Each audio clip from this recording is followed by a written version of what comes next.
this is, again, a fascinating area, and a lot of people are looking at this now, researching this and trying to figure out, what hidden hand actually is controlling the world. And what a lot of people miss right away, which is to me at least so obvious and stands out right away, is that if you actually go and look at the founder of the Illuminati, Adam Weishaupt, it says that he from the start was trained as a Jesuit, and this is, to me, stands out like that.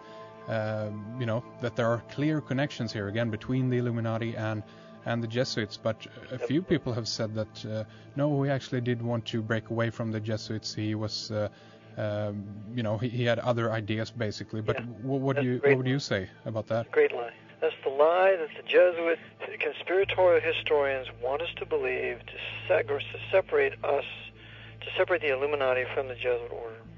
And if we believe that lie, we will always come to a dead end as to who run them. It's just like Himmler, renouncing Freemasonry. Absurd. Hiermar Schacht was a 33rd degree Freemason. He was Hitler's banker. He ran the Reichsbank. He financed the building of the German war machine. Absurd to say the Third Reich was against Freemasonry when you have these high Masons financing it and being a part of it. No. Well, yeah, exactly. Wasn't it even... let's see now, the castle, they had the castle, the Nazis, where Wewelsburg, that's right, yeah. They even had, I think in one of the rooms, they had the big, not the zodiac, but a 12-pointed star, basically, with the relics from around the world, basically, and it seems like very much this was inspired by going back to the Knights of the Round Table, basically. That's right. And remember, Himmler had patterned the SS after the Jesuit order. He regarded himself as the Jesuit general and his top Nazi generals as his assistants, as the Jesuit general calls his assistants. Okay? And they each sat on a high-back chair with their name in silver on each high-back chair around this huge table in this grand room at Wewelsburg. How about Skull and Bones at Yale University? Yeah, it started in 1832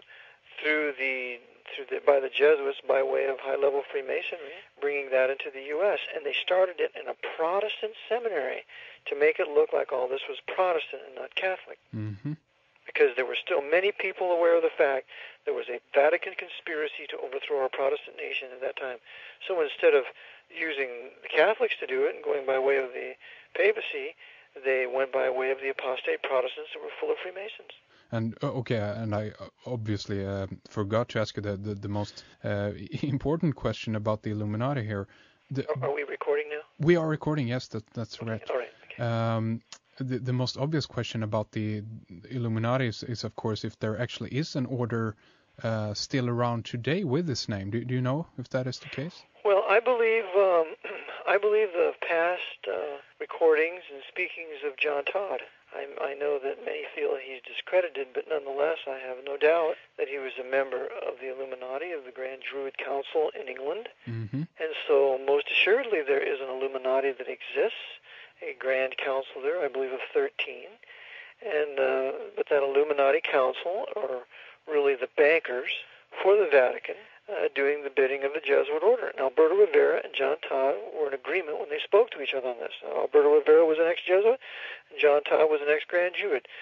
John Todd, they railroaded him into prison. I don't know if he's still there or not, but they silenced him. Alberto Rivera was killed. He was murdered. He was poisoned. Yeah, that seems to be the simplest method. Just kill them off one by one, and no problem there, right? That's right.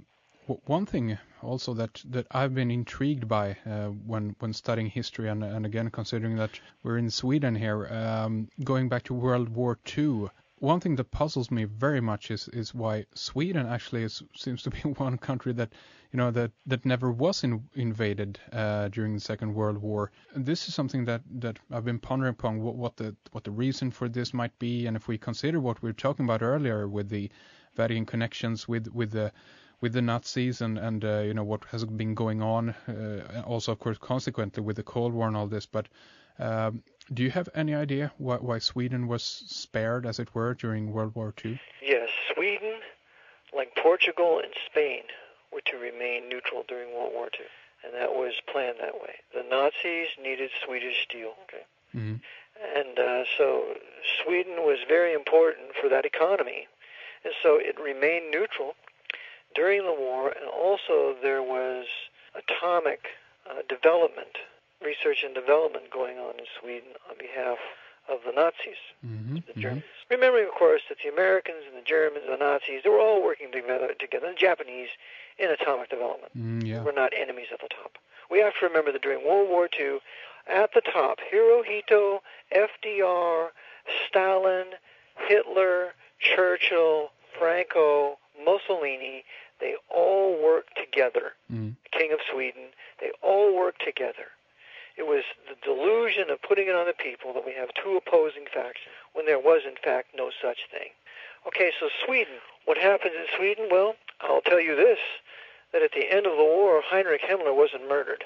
He wasn't killed by the British. There's a book called SS-1, The Unlikely Death of Heinrich Himmler, and it was put out just a couple of years ago by Hugh, I forget his last name.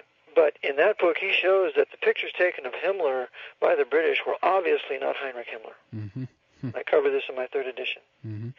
Heinrich Himmler was working with the Count Bernadotte of Sweden before the end of the war, negotiating his escape through Schellenberg. And Schellenberg was a powerful Nazi general of the Foreign Service.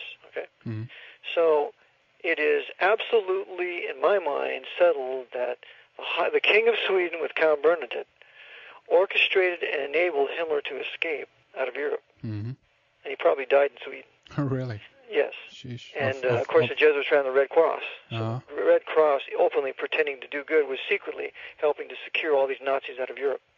And some of this is covered in Loftus's work, Unholy Trinity, where it talks about the Vatican rat lines. But Sweden was used to this end, and it's very intriguing that some of the Jews that had escaped the Holocaust and they became Israelis, in 1948, they knew Bernadotte was a traitor. Really? So they killed him. Count Bernadotte was killed outside of Jerusalem, I believe, in 1948. Because certain of these patriotic Jews who wanted their land back knew that he had helped Himmler escape. Really?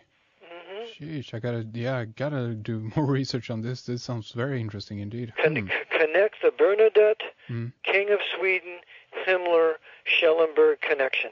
Work on that, and you'll see it all plays out. Wow, very interesting. Yeah, exactly, because what you say about the iron ore again is very correct, and we even have a big company, or had, in Gothenburg in Sweden called SKF. And this was a ball bearing company that basically supplied both sides during the Second World War, and this among many other things, of course. But these kinds of things, I guess, were part of the fact that Sweden wasn't invaded. They needed the workforce of all the Swedes, supplying both sides of the war with machinery and iron ore and all of this, I guess. So. Yes. So we see that these wars are negotiated. These wars are planned business ventures for the benefit of the men at the top who serve the Vatican for a couple of purposes. One of them is to kill heretics and liberals. Now, they not only killed 6.8 million Jews in Eurasia at this time, they also killed tens of millions of German Lutherans. See, one of the purposes for the war was to destroy all the Protestants in Prussia. That's why Hitler deliberately sacrificed his Sixth Army